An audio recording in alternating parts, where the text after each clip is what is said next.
अस्सलाम वालेकुम स्टूडेंट्स, कैसे हैं आप सब। जनाब, इस स्पेसिफिक वीडियो में हम एक आईकेप का पास्ट पेपर डिस्कस करेंगे और ये ऑटम 2024 का क्वेश्चन नंबर 4 है। इसका जो टॉपिक है वो है पोर्टर्स फाइव फोर्सेस। सो पोर्टर्स फाइव फोर्सेस की बेसिक नॉलेज आप लोगों के पास होगी। इस स्पेसिफिक वीडियो में हम पोर्टर्स फाइव फोर्सेस के हिसाब से एक क्वेश्चन की डिस्कशन करेंगे और देखेंगे कि क्या कैसे हमें आंसर ड्राफ्ट करना चाहिए और इसको समझने की कोशिश करेंगे। सो स्टार्ट करते हैं।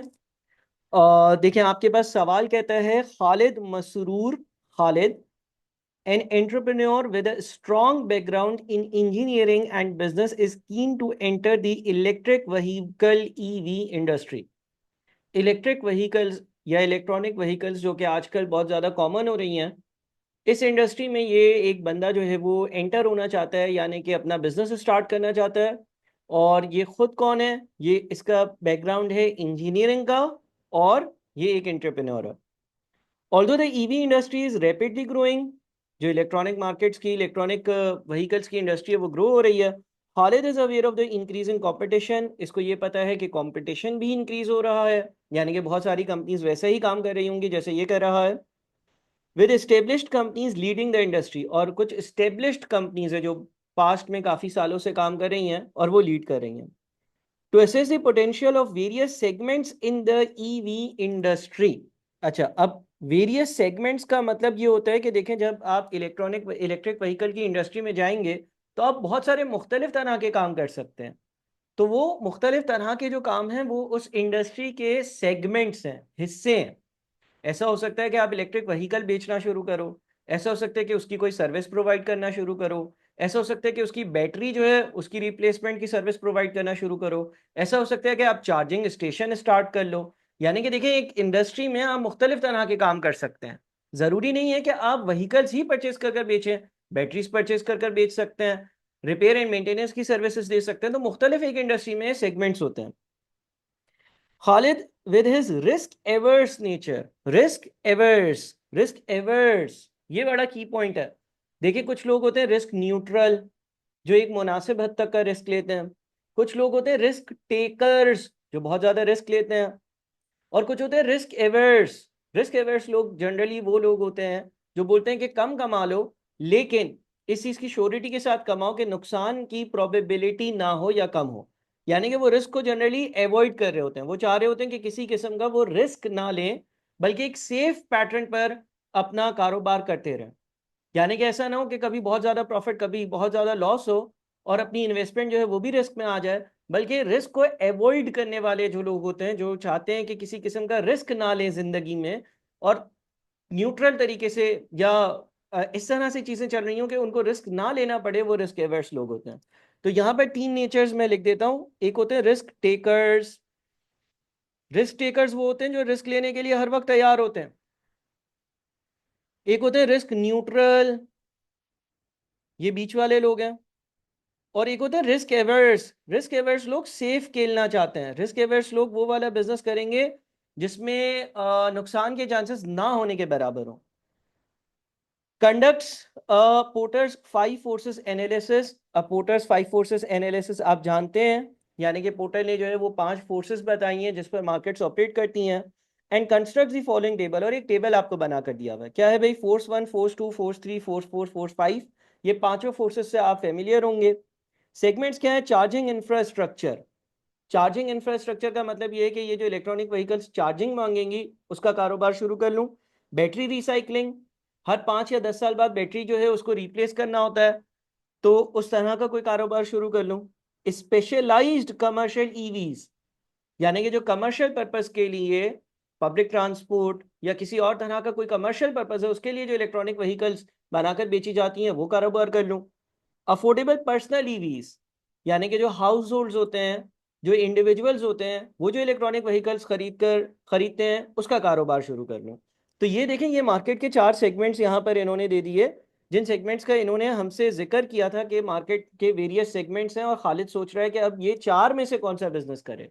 ये याद रखना है कि ये रिस्क एवर्स है और ये पोर्टर्स फाइव फोर्सेस का सवाल है, यानी कि आपने जो अपना आंसर ड्राफ्ट करना होगा वो इन दो चीज़ों को कंसिडर करते हुए करना होगा कि नेचर रिस्क एवर्स है, और साथ में वो जो बिजनेस करने वाला वो जो हमें एनालिसिस करना है वो पोर्टर्स फाइव फोर्सेस के हिसाब से करना है।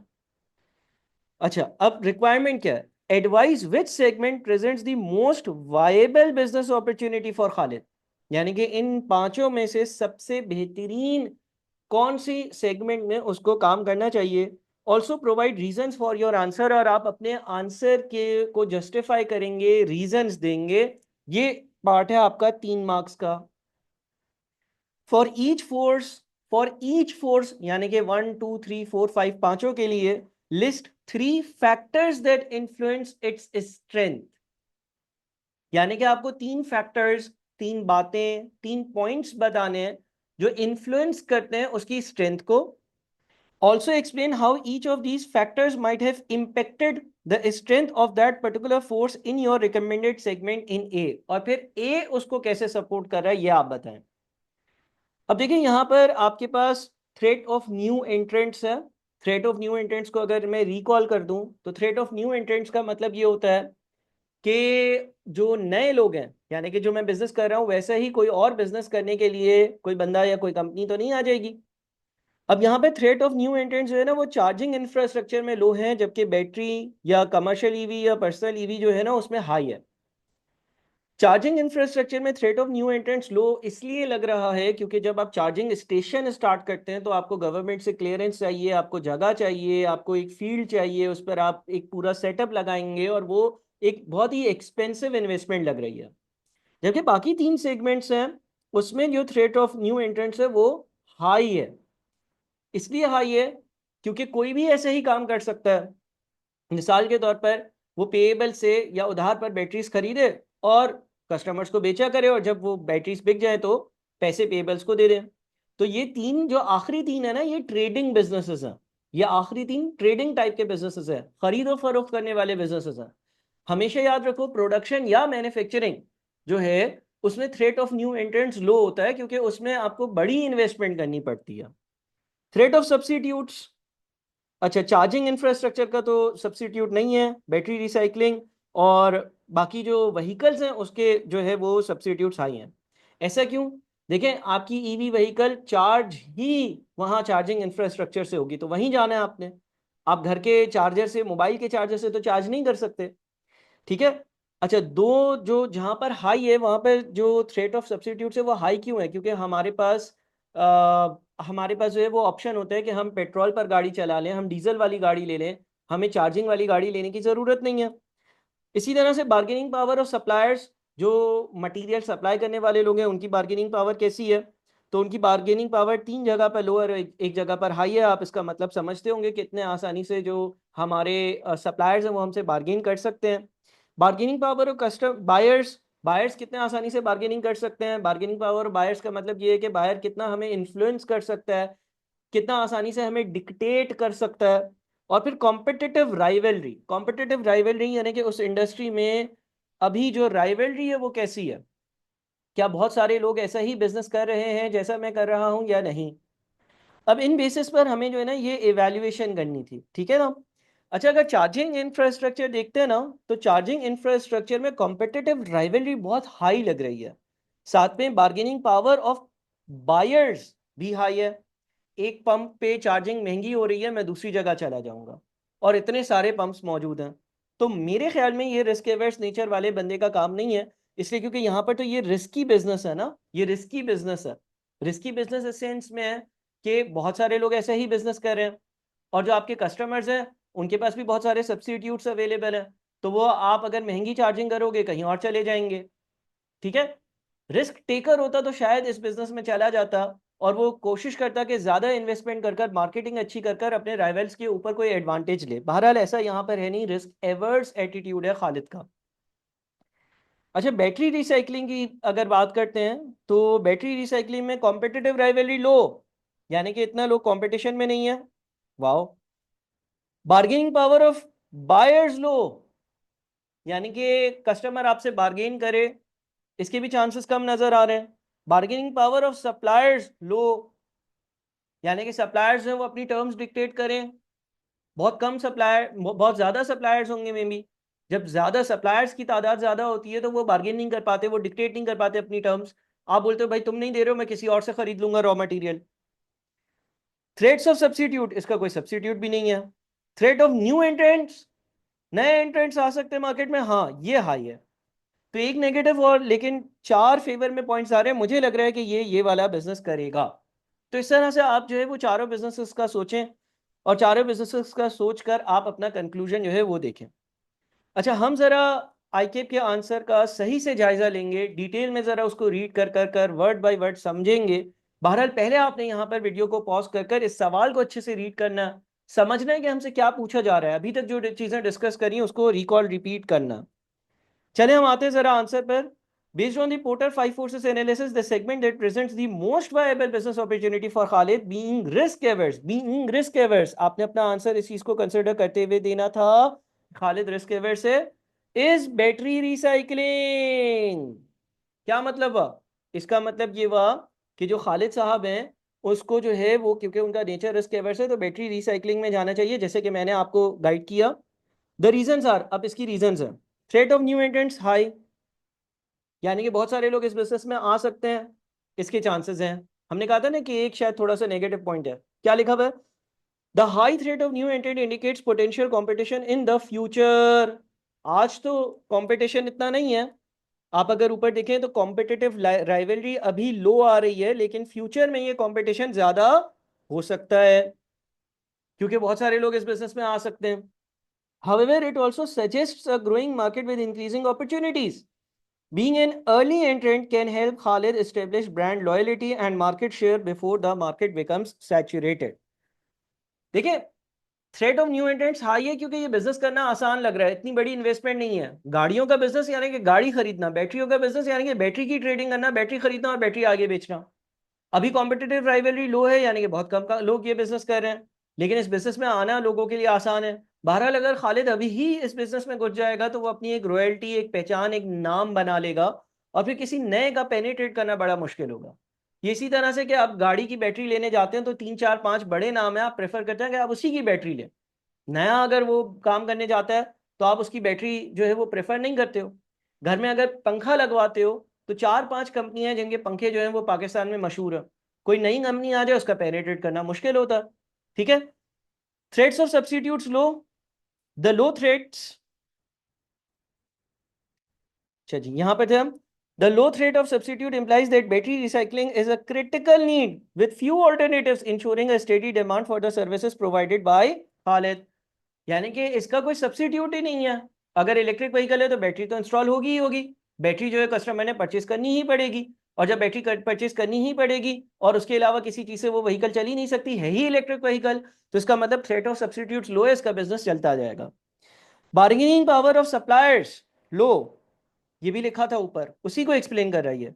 With a low bargaining power of supplier, Khalid can source raw material or necessary inputs at more favorable terms, reducing costs and enhancing profitability। क्योंकि सप्लायर्स जो है उनका बार्गेनिंग पावर कम है, बहुत सारे सप्लायर्स हैं, किसी से भी आप रॉ मटेरियल खरीद सकते हो और आगे बेच सकते हो, तो इसका मतलब ये भी बात आपके फेवर में चली जाती है। खालिद आराम से इस बिजनेस में जो है वो काम कर सकता है, इसलिए क्योंकि इसको कोई भी सप्लायर मिल जाएगा जो इसको रॉ मटेरियल देगा, एक नखरे करेगा दूसरे के पास चला जाऊंगा। Bargaining power of buyers low, the low bargaining power of buyers means that Khalid can set prices more advantageously, leading to potentially higher profit margins। क्योंकि जो हमारे प्रोडक्ट के बायर्स होंगे उनके पास कोई सब्सिट्यूट्स नहीं है, उनके पास बहुत कम कंपनीज हैं जिससे उन्होंने बैटरी खरीदनी है, तो हम ज़्यादा प्राइसेस चार्ज कर सकते हैं। हाँ, अगर बहुत सारी कंपनीज ऐसा काम कर रही होती तो शायद ये मुश्किल होता। Competitive rivalry low, fewer players currently dominate the battery recycling industry compared to other segments, indicating less intense competition and a greater opportunity for Khalid to establish a presence। फिल वक्त कंपटीशन नहीं है, खालिद इस बिजनेस में घुस जाए, अपना नाम बना ले, ब्रांड लॉयल्टी बना ले, ब्रांड अवेयरनेस बना ले, आराम से बहुत सारे सालों काम करेगा। लेकिन क्योंकि threat of new entrants high है, तो अगर फ्यूचर की इंप्लीकेशन पूछी जाए ना, फ्यूचर, तो फ्यूचर में ये जो कॉम्पिटिटिव राइवलरी है आज से 10 साल बाद पूछी जाएगी तो ये हाई हो जाएगी। क्यों? क्योंकि threat of new entrants high है, इसका मतलब बहुत सारे लोग अब इस बिजनेस में घुसेंगे घुसेंगे घुसेंगे घुसेंगे, जब इतने सारे लोग हो जाएंगे तो अच्छा फ्यूचर इंप्लीकेशन, चलें अगर सवाल ये पूछता है कि फ्यूचर इंप्लीकेशंस क्या हो सकती है, अगर थ्रेट ऑफ न्यू एंट्रेंट्स अभी हाई है तो फ्यूचर में कॉम्पिटिटिव राइवलरी भी हाई हो जाएगी। इसलिए क्योंकि बहुत सारे लोग मार्केट में यही काम करना शुरू कर देंगे। जब बहुत सारे लोग इस मार्केट में यही काम करना शुरू कर देंगे तो जो बार्गेनिंग पावर ऑफ बायर्स अभी लो है ये भी हाई हो जाएगी। क्यों हाई हो जाएगी? इसलिए हाई हो जाएगी क्योंकि अब कुछ टाइम बाद 5, 10, 15 साल बाद हो सकता है कि कस्टमर्स के बाद बहुत सारे ऑप्शंस हो। बहरहाल अभी के हिसाब से जो एनालिसिस किया है वो ये बनता है। अच्छा, दूसरा जो पार्ट था जिसमें हमें 3 फैक्टर्स बताने थे जो इनकी इन्फ्लुएंस करते हैं स्ट्रेंथ को और फिर हम अपने आंसर को इससे सपोर्ट करते हैं, तो चलें उसकी तरफ चलते हैं। आई होप कि ये पहला पार्ट आपको समझ में आ गया होगा। आपने इस क्लिप को 3 हिस्सों में देखना है। नंबर 1 पहले क्वेश्चन का देखा, क्वेश्चन को देखकर आपने खुद से समझा। फिर नंबर 2 आपने पार्ट ए के आंसर को देखा, खुद से समझा, रीड किया। अब नंबर 3 पर आप आइएगा जब आप ए से सही से मुतमईन हो जाए, फिर आप थर्ड पार्ट पर आइएगा जिसमें आप पार्ट बी डिस्कस कर रहे हैं। Threats of potential entrants higher, time and cost of entry. Initial investment in recycling technology is likely lower, which can attract new entrants, thereby increasing the threat. ये threat ज़्यादा क्यों है? इसलिए क्योंकि battery को रिसाइकल कर कर बेचने का काम लग रहा है कि कम दामों में कम इनिशियल इन्वेस्टमेंट में हो जाएगा। Building a brand standardized products with limited differentiation would make brand building a difficult and expensive project. अच्छा देखिए, बैटरी का जो काम है, बैटरी की रिसाइकलिंग करना, ये जो है ना, ये कोई ऐसा नहीं है कि यहाँ पे लिखा हुआ है ना स्टैंडर्डाइज्ड एक काम है, स्टैंडर्डाइज्ड काम है। मैं किसी के पास बैटरी अपनी लेकर जाता हूँ सही करवाने के लिए, तो वो एक तरीके से वो काम करता है और हो जाता है। रेस्टोरेंट्स का काम स्टैंडर्डाइज्ड नहीं होता। एक ही प्रोडक्ट, मिसाल के तौर पे जिंगर बर्गर 10 तरह से बेचा जा सकता है। जिंगर बर्गर 150 में भी बेचा जा सकता है, 300 में भी बेचा जा सकता है, उसकी ब्रांडिंग कर उसको 1000 रुपए में भी बेचा जा सकता है, 3000 रुपए में भी बेचा जा सकता है। तो होता ये है कि वो रेस्टोरेंट और उसकी लोकेशन और उसके बैठने का जो माहौल है और उसमें जो एसी लगा हुआ है उसकी वजह से उसकी कॉस्ट बढ़ती चली जाती है। डिफ्रेंसिएशन करना आसान होता है, प्रोडक्ट को पैक कैसे किया है, ठीक है, इससे उसकी जो है वो वैल्यू में इंक्रीज आता है। लेकिन ये तो एक स्टैंडर्डाइज्ड प्रोसेस है। Specialist knowledge required. Technical knowledge in recycling process is necessary but could be easily acquired, lowering barriers to entry and increasing the threat. अब देखिए, बैटरी को सही करना, रिसाइकल करना बहुत बड़ी कोई रॉकेट साइंस तो नहीं है। हमें रॉकेट तो बनाना नहीं है, हमें IFRS या IAS तो पढ़ने नहीं है। तो ऑल्दो इसकी नॉलेज एक्वायर करना मुश्किल हो सकता है, अलबत्ता इम्पॉसिबल नहीं है, और 6-8 महीने की किसी की ट्रेनिंग करवा कर उसको ये नॉलेज दी जा सकती है। Economies of scale, larger firms may have some advantages, but new small entrants can still compete as the market is expanding and the product is standardized. हो सकता है कि पुरानी फर्म्स को एडवांटेज हो, लेकिन नए लोग भी इसमें सर्वाइव कर सकते हैं, इसलिए क्योंकि ये स्टैंडर्डाइज्ड प्रोडक्ट है। सप्लायर जो है उनसे आप माल मंगवा कर और आप अपनी बैटरी की रिसाइकलिंग शुरू कर सकते हो। Technology protection for existing firms, patents, designs and rights. Limited patents और proprietary technology in battery recycling make it easier for new entrants to enter the market. अच्छा देखिए, पेटेंट्स और डिजाइन राइट्स जो होते हैं वो किसी यूनिक, खास, अलग तरह की चीज़ के होते हैं, लेकिन बैटरी रिसाइकलिंग तो एक नॉर्मल सा प्रोसेस है, इसमें ये सारी चीज़ें जो है वो कंपैरेटिवली कम है। अब आपने जो है ना वो थ्रेट्स फ्रॉम पोटेंशियल एंट्रेंट्स के लिए ये कुछ पॉइंट्स याद रखने होंगे जो आप फ्यूचर के भी अपने थ्योरी वाले आंसर्स के लिए रिप्रोड्यूस कर सकें उस सिनेरियो के हिसाब से, कि अगर threats of potential entrants high होगा तो मैं क्या क्या बातें किस तरह से लिख सकता हूँ। Threats from substitutes low, substitutes का थ्रेट लो है। Existence of substitutes, few viable substitutes for battery recycling ensure sustained demand for recycling services. Battery recycling का कोई खास सब्सिट्यूट नहीं है। कुछ चीज़ें ऐसी होती हैं जिसके बहुत सारे सब्सिट्यूट्स अवेलेबल होते हैं। मिसाल के तौर पर कोल्ड ड्रिंक है, जूसेस हैं, ठीक है। आप एक जगह से दूसरी जगह ट्रांसफ़र हो सकते हो, एक जगह से दूसरी जगह आराम से दूसरे प्रोडक्ट को परचेज कर सकते हो, लेकिन यहाँ पर बैटरी की रिसाइकलिंग के कोई खास सब्सिट्यूट्स नहीं है। Cost of switching to a substitute product, high cost associated with regulatory fines and environmental damage make switching to substitute less appealing. अच्छा, सब्सिट्यूट्स पे स्विच करना भी बहुत ज़्यादा कभी कभी मुश्किल होता है। मिसाल के तौर पे इलेक्ट्रिसिटी की बात करूं, लेट से मैं इलेक्ट्रिसिटी के इलेक्ट्रिक से खरीद सकता हूं। सब्सिट्यूट ये है कि मैं सोलर पैनल पर जा सकता हूं। सोलर पैनल पर जाना इतना आसान नहीं है, मुझे जो है वो कुछ रेगुलेटरी कंप्लाइंस करनी होगी, मुझे जो है वो कुछ कागजी कार्रवाई करनी होगी अगर मैं इस तरह के मुल्क में रह रहा हूँ जहाँ पर ये सारी चीज़ें होती हैं। ऐसा नहीं कि सोलर पैनल लाया और लगा दिया और तार में जोड़ दिया। बहरहाल बाहर के मुल्कों में हर चीज़ की रेगुलेटरी रिक्वायरमेंट्स पूरी करनी होती हैं, उसके बाद उसकी एक इन्वेस्टमेंट है, उसकी एक मेंटेनेंस है। वरना अगर इतना ही आसान होता तो आज हम सब जो है वो सोलर पैनल पे काम कर रहे होते और बिल नहीं भरते। हम बोलते कि यार इससे बेहतर है हम अपनी ही सोलर से जो है वो एनर्जी प्रोड्यूस करें। तो कुछ चीज़ों में जो है वो सब्सिट्यूट्स पर जब आप जाते हो तो ये मुश्किलात फेस आती हैं। Relative prices recycling is often more cost effective than alternatives like new batteries when considering long term environmental and regulatory cost. अब देखिए कुछ लोगों के दिमाग में ये होगा कि सर बैटरी रिसाइकलिंग का आखिर सब्स्टिट्यूट क्या है, तो सब्स्टिट्यूट ये नई बैटरी खरीद लो, या तो आप अपनी पुरानी बैटरी को रिपेयर करवाओ या आप नई बैटरी खरीद लो। अब वो ये कहते हैं कि नई बैटरी जब आप खरीदते हो ना, तो उसके साथ उसके लॉन्ग टर्म एनवायरमेंटल इम्पेक्ट्स होते हैं, क्योंकि आप रिसाइकलिंग नहीं कर रहे हो चीज़ों की, तो जो पिछली चीज़ है वो डिस्पोज ऑफ करोगे, उससे वेस्ट फ्यूम्स प्रोड्यूस हो सकते हैं। ये सारी चीज़ें कंसिडर करते हुए हम रिसाइकलिंग को प्रेफर कर सकते हैं। Fashion trends, growing environmental consciousness, and regulatory supports for recycling over alternative reinforces the demand for battery recycling. ये पिछले ही पॉइंट को कोरिलेट कर रहा है। आगे चलता है, सप्लायर्स बार्गेनिंग पावर इस इंडस्ट्री में लो थी। Number of supplier, multiple suppliers for recycling technology and material reduce the power of any single supplier. जब इतने सारे सप्लायर्स होते हैं तो उनकी बार्गेनिंग पावर कम हो जाती है, वो टर्म्स डिक्टेट नहीं कर पाते। Size of supplier, smaller suppliers have less power compared to the recycling firms, means that better negotiation terms for Khalid. अच्छा, अब सप्लायर्स एक तो ज्यादा हो तो भी उनकी बार्गेनिंग पावर कम होगी, और सप्लायर्स जो है ना वो इन इटसेल्फ छोटे छोटे छोटे छोटे हो, यानी कि ऐसा ना हो कि कोई ह्यूज बड़ी बड़ी कंपनीज हो जो रॉ मटेरियल को सप्लाई करती हैं। तो अगर छोटे छोटे सप्लायर्स हैं तो अगेन उनकी बार्गेनिंग पावर कंपैरेटिवली कम हो जाती है। Uniqueness of service, standardised recycling services means less uniqueness and hence lower supplier power. Again recycling का जो प्रोसेस है वो काफ़ी सिंपल है, इसीलिए वो ये कहता है कि सप्लायर जो है वो अपनी टर्म्स को डिक्टेट नहीं कर पाते। एक तो ये होता है ना कि कहीं से आपने सर्विस लेकर आगे प्रोवाइड करनी है जो कि बहुत यूनिक सर्विस है, तो आप उसके लिए चार्जिंग ज़्यादा कर सकते हो। Cost of switching to a different supplier, low switching cost due to standardized material and processes reduce the supplier's power. अगर एक सप्लायर आपको बोलेगा भाई मैं चीज़ें महंगी दूंगा, रॉ मटेरियल महंगा दूंगा, या तुम्हारे साथ रिसाइकलिंग के प्रोजेक्ट में किसी जगह पर फील्ड पर काम करना है मैं महंगे में करूंगा, मैं दूसरे सप्लायर को अप्रोच कर लूंगा। तो यहाँ पर कॉस्ट ऑफ स्विचिंग भी कुछ भी नहीं है। ऐसा नहीं है कि किसी सप्लायर से मैं कोई कॉन्ट्रैक्ट कर बैठा हुआ हूँ, मैं आराम से इसको स्विच कर सकता हूँ दूसरे सप्लायर पर।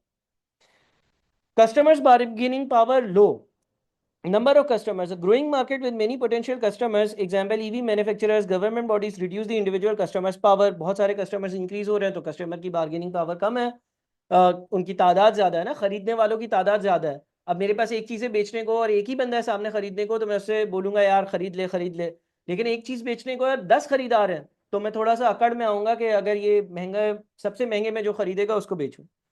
Size of each order, smaller fragmented orders means less bargaining power for each customer। अच्छा, जब कस्टमर ऑर्डर करता है तो बैटरी की रिसाइकलिंग कैसे करेगा भाई, उसके घर पर एक गाड़ी खरीदी हुई होगी उसने, उसकी बैटरी की रिसाइकलिंग करनी है तो एक बैटरी खरीदेगा, एक बैटरी की रिसाइकलिंग करवाएगा। ऐसा नहीं है मेरे पास ऑर्डर का साइज बहुत बड़ा होगा, 10 15 20 25 या 50 या 100 लोगों का होगा। तो इस केस में भी अगेन वो कहता है कि ऑर्डर साइज इतना इमटेरियल है कि कस्टमर जो है वो डिक्टेट नहीं कर पाता terms. Price differences and price sensitivity, environmental regulations and sustainability goals make customers less price sensitive। Again इसी चीज को सपोर्ट करती हुई बात। Competitive rivalry भी लो है। Number of competitors, there are fewer competitors in the battery recycling market, reducing the competitive pressure। क्योंकि इस तरह के काम करने वाले लोग फिलहाल कम हैं तो competitive rivalry नहीं है। Size of competitors, existing competitors may be smaller or fragmented, which makes the recycling market less aggressive. अच्छा, आप देख रहे हैं यहाँ पर इसने ये एज्यूम किया है मे बी ऐसा हो सकता है, तो आपने भी जब आपका आंसर लो के लिए सपोर्ट करना है तो आप मे बी का वर्ड यूज कर सकते हैं कि शायद इस वजह से ये चीज़ है। तो इसने लिखा कि ये जो कॉम्पिटिटर्स हैं यानी कि जो ऐसा काम करने वाले लोग हैं उसमें से कोई शायद जाइंट कंपनी नहीं है, छोटे छोटे दुकानदार हैं जो ये काम कर रहे हैं, लिहाजा जो कॉम्पिटिटिव राइवलरी है वो कम है। अगर कोई एक ब्रांडेड बड़ी यूनिक कंपनी होती तो उसकी पावर होती।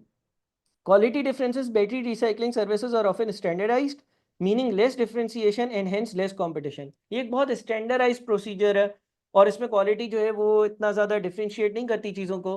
देखिए मैं क्या होगा भाई, बैटरी दी, बैटरी उसने रिसाइकल करी और मुझे वापस दे दी। अब चाहे बड़ी कंपनी हो या छोटी कंपनी हो उसने वही काम करना है।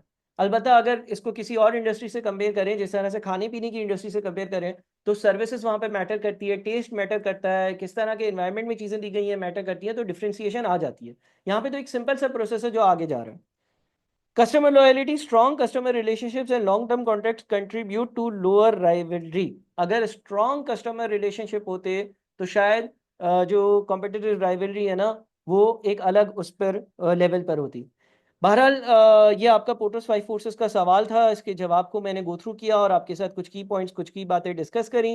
आप लोगों के पास भी ऐसे ही सवाल पेपर में आप एक्सपेक्ट कर सकते हो देखिए ऐसा सवाल जो है ना वो अटेम्प्ट करने के लिए आपने पहले घबराना नहीं है, आपने अच्छे से अपनी प्रैक्टिस बहुत अच्छी रखनी है। वहाँ पर हाँ, सोचना पड़ेगा कुछ पॉइंट्स को, लेकिन जब आप एक ही तरह के सवालों को बार-बार 2, 4, 5 बार देखेंगे, सुनेंगे, समझेंगे, तो कुछ बातें ऐसी होंगी जो आपके ज़हन में रह जाएँगी और आप अपने एग्ज़ाम वाले केस में, जो भी एग्ज़ाम में आपके पेपर में केस आएगा, उसमें उसको रेप्लिकेट कर सकेंगे। आहिस्ता-आहिस्ता चीज़ें इम्प्रूव होती हैं, एक साथ एक झटके में इम्प्रूव नहीं होती। ऐसा नहीं कहना कि सर हमने सवाल देखा, हमसे तो हो ही नहीं रहा था, स्टार्ट कैसे करना है समझ ही नहीं आ रहा था, तो वो किसी को नहीं आता, ठीक है? आपको शुरू-शुरू में आहिस्ता-आहिस्ता हिस्सों में, टुकड़ों में आहिस्ता-आहिस्ता इम्प्रूवमेंट नज़र आएगी। बहरहाल एक ही सवाल को आपने 3, 4, 5 बार रीड करना होगा, उसके क्वेश्चन को, उसके आंसर को, उसकी वीडियो को देखना होगा, उसको समझना होगा। आपको अगर समझ में आ रही हैं चीज़ें और आप आगे बढ़ रहे हो, तो आपकी 1% से इम्प्रूवमेंट हो रही है। 100 सवाल बाद 100% इम्प्रूवमेंट हो जाएगी। आप एग्ज़ाम में सिर्फ़ आपको 50% मार्क्स चाहिए होते हैं, तो इतना परेशान ना हो। बहरहाल आपका पेपर बैलेंस्ड होता है, अगर कोई ऐसा सवाल या कोई इस तरह का सवाल आया जिसमें बहुत ज़्यादा सोचना है, तो साथ में कोई सवाल आसान भी आएगा। एनीवेज़ अपना ख़्याल रखिएगा, इस वीडियो को अच्छे से देखिएगा, जो की पॉइंट्स डिस्कस करे, उसको रिपीट, रिकॉल, रिवाइज़ करें, पोटर्स 5 फोर्सेस को रिपीट, रिकॉल, रिवाइज़ करें, बुक की रीडिंग करें, वीडियो लेक्चर्स देखें और अपना बहुत ख़्याल रखें और मुझे व्हाट्सएप पे ज़रूर अपडेट किया करें और अगर कोई सवाल हो तो पूछा करें। Thank you.